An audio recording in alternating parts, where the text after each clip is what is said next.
This is DW. What's up, DW? Congratulations. Look, buddy, I've already got my trophy for today. Yeah, I know. You got yours. I'm working on mine. You got a little work to do. Hey, man, I remember when I used to win a lot of races at Bristol, and I almost got to the point where I didn't like to go there because I knew my streak was going to end sooner or later. You got to feel somewhat that way here. You know what? All streaks do come to an end. We're going to keep this one going as long as we possibly can. And, you know, because the cars feel so good and I feel so comfortable and just the confidence and the chemistry that this team has when we come here to Martinsville, I think it gives us a little bit of an advantage, but it certainly doesn't write our name on the check yet. Now, what did I tell you a while ago? If there was one car here that I think I might like to drive, we're leaning on it. And what did you tell me? I told you what makes you so sure it's the car. I know, you know, and I know it is the car. It is the team, and I'm glad that our combination that we have here, with my driving style and the setup underneath this DuPont Chevy is pretty awesome. You got it, buddy. All right, thanks, Jeff. Thanks a lot. All right, good luck. All right. Jimmy Spencer in the Featherlight Chevy, the number 4, just ahead of Jeff Gordon. Gordon's going to use Spencer as a pick, or is he? Here comes Junior back, fighting back on the outside for the lead. 24 car, Gordon's been really good around the inside. Junior looks like he's starting to fade a little. Dick Bergman. Well, Jeff Gordon in car number 24 came on the radio a few moments ago and said that he was very loose going into the corners under braking. That is exactly the same problem Casey Kane has had. Kane has dropped all the way back to the 24th spot after having started up front in today's race. Jeff Gordon comes around to complete 109 laps in the Advanced Auto Parts 500. Of those 109, he has led 91 and trying to become the first Cup driver to win 3 straight from the pole since Darrell Waltrip did it at Bristol in 81 and 82. Jeff Gordon came on the radio on lap 108 and told his crew that the rear tires were gone. And shortly after that, he began searching for better lines, where to run on the racetrack with those worn-out back tires. Dick, Jimmy Johnson, his teammate, is quickly closing that gap, now down to just 0.2 of a second behind his teammate. Now he takes the lead going into turn 1. Jimmy Johnson was telling Chad Knaus the car was a little bit free, but very, very good.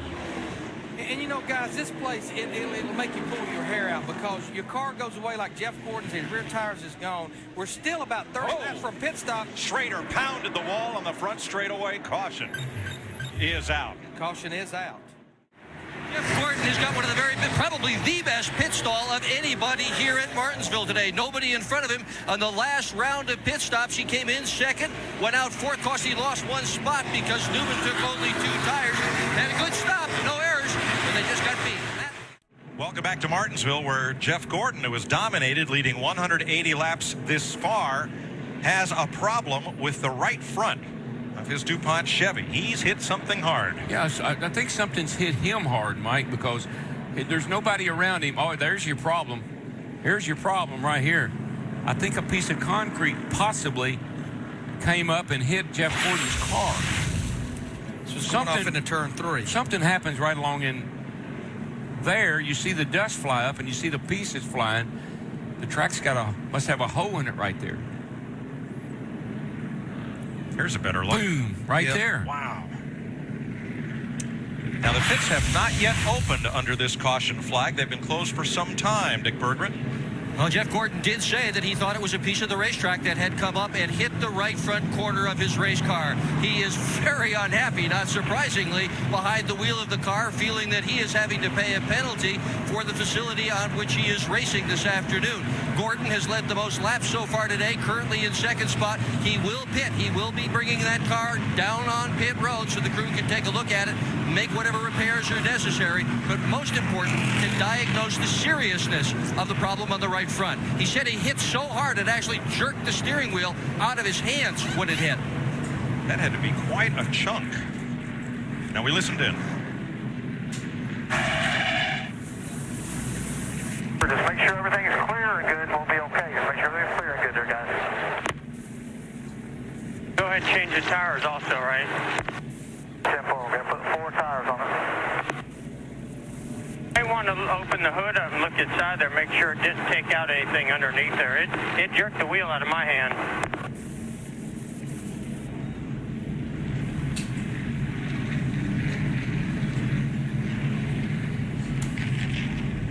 So So we're under caution here at Martinsville, Virginia at 290 laps. This one brought out when Michael Waltrip spun off the bumper of Ricky Rudd. Jeff Gordon, like many drivers, Dale Jr. among them, have climbed from their cars because the red flag has been issued. That piece of concrete that hit Gordon's car was just part of a bit that has loosened up there at the entrance of turn number 3. So the track has developed a cavity in the concrete that NASCAR is going to have to address before we continue this race. Yeah, it's a huge hole, but you know that concrete's been down there for probably 20, 25 years, and then they ground on it last year. And you see that black stuff, all that tar and stuff. They had cracks in the track all around it. They went around and put tar in all those cracks. Clay Campbell said they're going to resurface this thing after the race. So looks like he knew what was anticipating. There, one thing I noticed looking at all these drivers get out of their race car, all of them are soaking wet. Oh, yeah. So, I mean, I'd say to some of them, this is kind of a welcome break. Oh, yeah, this halftime break is falling right in the hands of some of them because they're getting pretty burned up. Dale Jr. looking at the crack in the track. Sounds like a Dr. Seuss book. Dick Bergman? I'm walking down the backstretch with Robbie Loomis, crew chief for Jeff Gordon. What do you make of the damage on the car? How bad is this? You know, we got to check it out. It's real unfortunate. You know, the racetrack, NASCAR saw the track is tearing up there a little bit. They were getting ready to put out a caution. Just unfortunate, you know, I looked like we knocked the nose off it pretty good back in, but I think we'll be able to get it fixed up. The thing is, we got to get our track position back. Hopefully NASCAR will work with us on that. And I'd like to say hello to my mom, and thanks for all the doctors at Halifax Hospital, and so hello to Pop and them at home, and John, and just everyone, thank you for all they've done. But we got to get this race car fixed up. We got a good car to win Martinsville. We're going to do it. Can you still win? Oh, yeah, we can do it. All right, that's what we like. Optimistic attitude, Mike. Saw track president Clay Campbell on the scene with Steve Draper, Mike Helton, NASCAR's president, having a look as all the drivers, defending Cup champ Matt Kenseth, they're all out. Tony Stewart, Ryan Newman, they're all out of their cars. What do you think they're talking about, Mike? The last 300 laps, maybe. I don't think it's about the hole in the track. Yeah. Looked like Dale Jr. kicked it up and smack into the right front of Jeff Gordon. Here you'll see it from Junior's car. Right there. Yeah, I think Junior loosened it up, and then when the 24 car Gordon came across there, he just took it off and under his car. The stickiness of these tires and the side bite that they create was devastating to the asphalt surface, so they put the concrete down, and it has held up quite well to this point for many, many years. Kyle Petty with an ice pack. Oh, listen, if I was driving out there today and they had this little break right here, I'd be thrilled to death. Somebody ran into me. Ricky ran.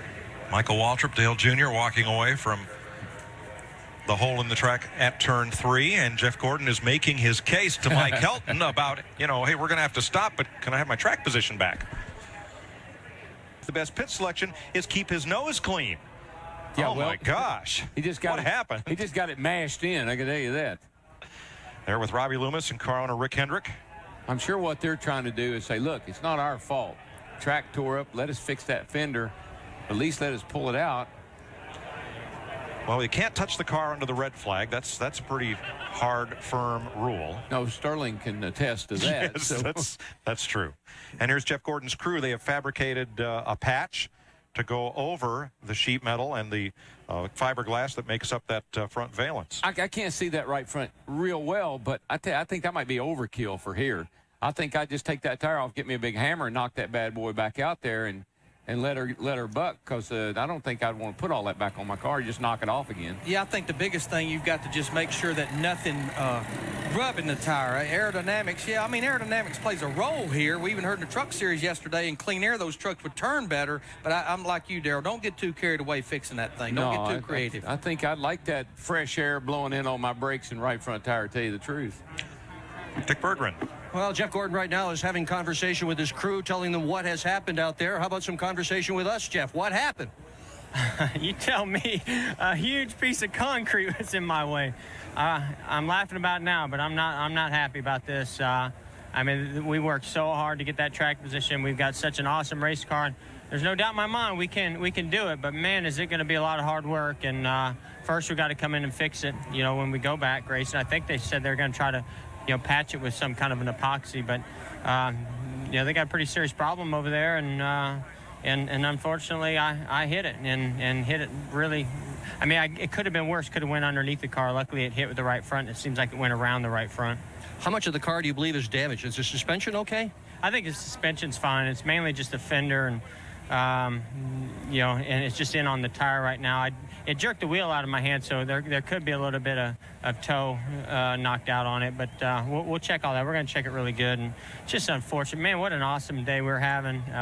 You know, great race car, great pit stops. And that thing is just such a dream to drive. Wow, it just goes everywhere I want it to. And I was looking forward to racing Junior there. And we're not going to give up on him yet. We're going to fight until this thing's over, and hopefully we'll get back in victory lane again for a third time here at Martinsville. Well, Robbie Loomis said he thought you guys could still do that today. Do you think you can win the race still? Absolutely. There's no doubt in my mind I think we can. A lot of things are going to have to work in our favor. First, we got to get that car fixed. Then we're going to have some pit stops. It might free the car up a little bit. Now we're going to be back in traffic.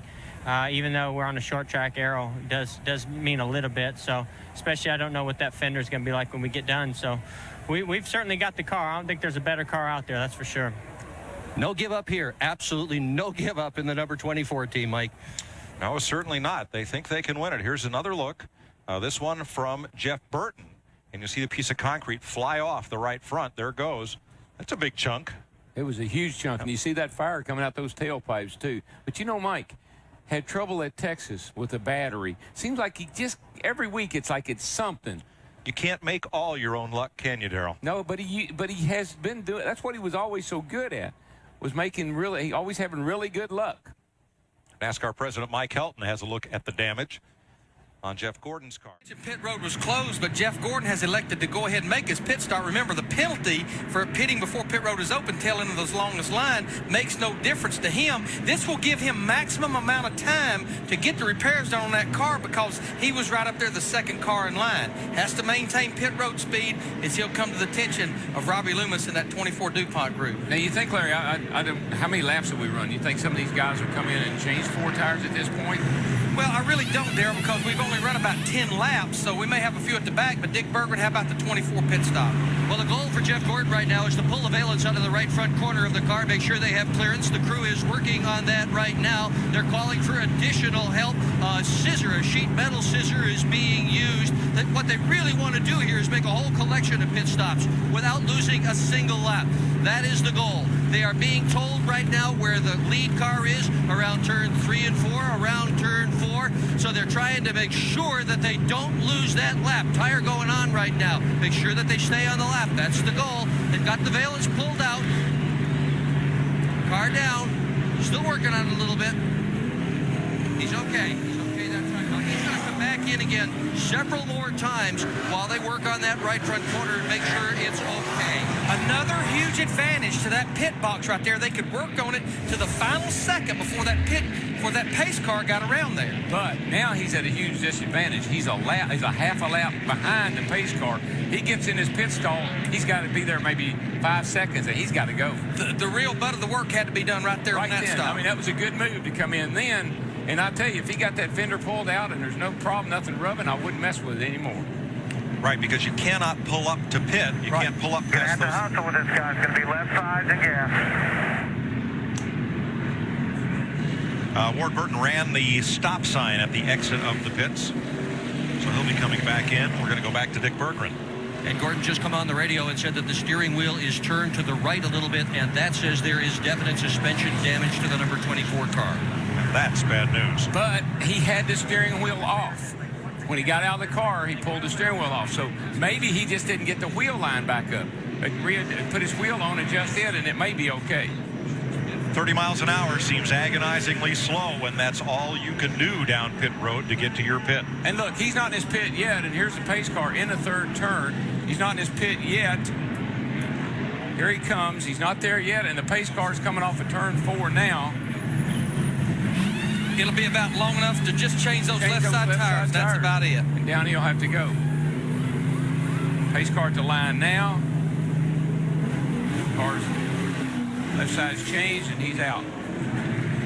You know, we talked about Greg Biffle having to get a push. That car was not going to crank, and you see him working underneath the hood right here. We're hearing from our guys on pit road that he actually had a hole in one of his fuel lines. They're actually having to change the fuel line. There was no fuel going to the carburetor.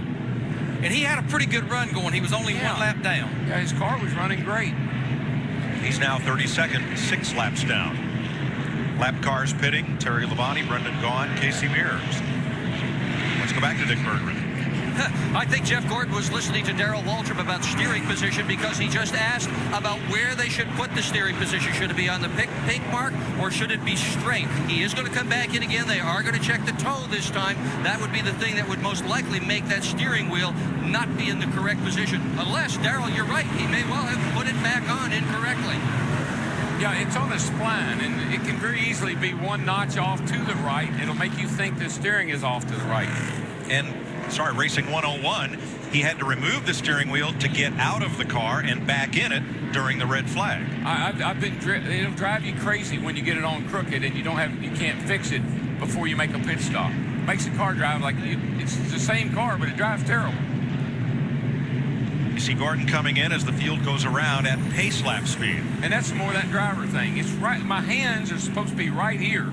And my steering wheel's over here. I can't be where I want to be. And what they're doing, they're taking this long bar. They got the left side straight, and now they've checked the right side, which is where the damage will be. Now, these guys would run about an 1/8 inch of toe out, the right front towed out over the left front. You don't have time enough to fix it here, but at least you know if it's right or if it's bad. Now, let's show what they would do if they do indeed get time to correct this. Now, this car has a severe toe-in problem, possibly what the 24 car may have. Now, what they'll have to do, and you almost have to raise the hood to do this, is you go to the tie rod, regardless of what the problem is. You'll loosen 2 bolts on that sleeve right there. They'll hold that straight edge there, adjust it out till they get it where they want it. Then you have to lock it down. But that's a tough order to fulfill here when you have no more time than you do under caution. Yeah, on a short track like this, it makes it very difficult to have enough time to do that and do it right. So what they're going to tell him is, hey, it's okay, it's not that bad, you're going to have to live with it. They've evaluated by stringing the car to tow it. The next evaluation may be the lap times. Dick? This evaluation will be to make sure that everything in the right front corner of that race car is okay. That's all they're going to do right now is look, but it's a very, very careful look. They want to be sure the suspension is all right, the car is safe, the car is okay. There's an A-OK from Car Chief Steve Letarte. He's going to go with the toe the way it is. Now, if the toe was off, what caused it to, what happened? Did it bend something under there that would make it unsafe? Did it bend the tie rod that Larry was showing us? What did it knock out of line to get the toe off? Darrell, you talk about Jeff Gordon. He's coming up through the pack right there, no doubt about that. But he's still losing valuable time to the leader. He's been able to cut through this first group of guys, but the lead from him to the leader right now, Dale Earnhardt Jr., has opened up 2 seconds in the last 6 laps. Yeah, but Jeff, like Mike was saying about the chase for the championship, if they get a caution here in a few minutes, all that's for naught. So all he's got to do is maintain and kind of keep those guys in sight, wait for another caution. He'll be okay. I'd say he'd want this thing to go green for a while, try to pick some of these cars off. Yeah, and then if he does get behind, then have a caution. But I don't think he'll get behind. Meanwhile, Jeff Gordon, who restarted 21st, has climbed to 11th. He needs to get past this lapped car of Jeff Burton, and then he'll have a chance to go after Kurt Busch, and that would put him back in the top 10. And right now, it's about a half of the racetrack behind our leader, Dale Earnhardt Jr. And I've been watching the scoring monitor. When Jeff Gordon's in clear traffic, as he is right now, he almost runs about the same lap time as Dale Earnhardt Jr. It's not that he's quicker, he just maintains. And there's Jeff Gordon in that 24 car. He's up there battling Sterling Marlin. This is for the 6th position. Hermie's going to be burned and sore. The power steering has gone out on his car. Oh, my goodness. Well, that's going to be a tough day at the office for the Emporia, Virginia driver. Jeff Gordon on Sterling Marlin. This is 6th place. Remember, Gordon restarted 21st after the red flag and the damage repair.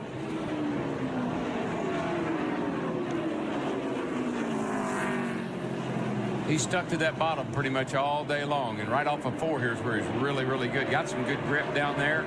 Sterling's strong down the straightaway, but Jeff's a little bit, 24 car's a little bit faster through the turn. This illustrates your point, Darrell. The higher you climb, the harder it gets. You got it, because they're not going to give up now. They're not going to roll over for you.